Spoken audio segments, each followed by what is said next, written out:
সেটা আমাদের তরফ থেকে যা করার করে দেওয়া হয়েছে। এই যে টোটাল টাকাটা এটা ব্যাংক থেকে স্টেটমেন্ট দিয়ে এসেছি, কালকে আপনার অ্যাকাউন্টে টাকাটা ঢুকে গেছে, আপনার সমস্যার সমাধানটা তো হয়ে গেছে নাকি?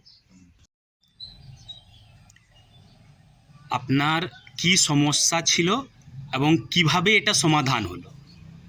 আসলে আমার বাবার অ্যাকাউন্টে 2,00,000 টাকা ছিল, কিন্তু বাবা মা দুজনে মারা গেছে।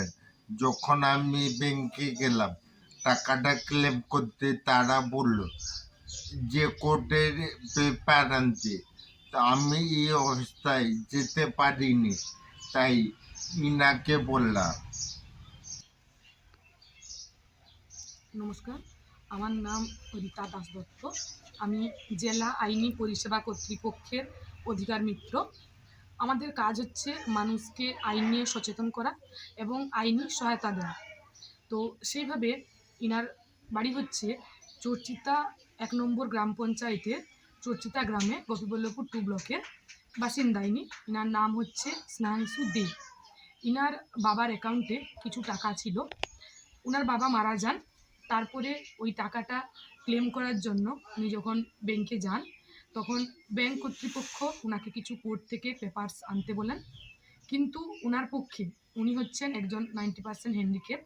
2018 সালে ওনার একটা অ্যাক্সিডেন্ট হয়, যার জন্য উনি 90% হ্যান্ডিক্যাপ হন, এবং উনি নিজে গিয়ে এই কাগজপত্র এনে কোর্ট থেকে এইসব কাজগুলো ওনার পক্ষে করা সম্ভব নয়, যার জন্য উনি আমার কাছে এই ব্যাপারটা জানান। তারপর আমি ওনাকে বলি যে আমাদের জেলা আইনি পরিষেবা কর্তৃপক্ষের বিচারক শুক্তি সরকার মহাশয়ের কাছে লিখিত আবেদন জানাতে। তো আমার কথা মতো উনি আমাদের অফিসে লিখিত আবেদন জানান।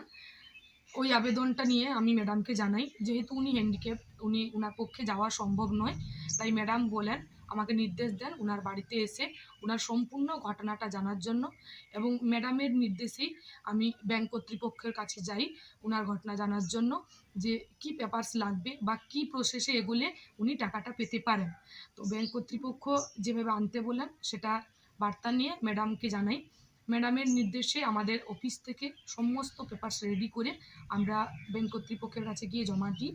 তারপর ব্যাংকে জমা দেওয়ার 2 মাসের মধ্যেই ইনার টাকা অ্যাকাউন্টে ঢুকে যায়। তো গতকাল ইনার অ্যাকাউন্টে টাকা ঢুকে যায়।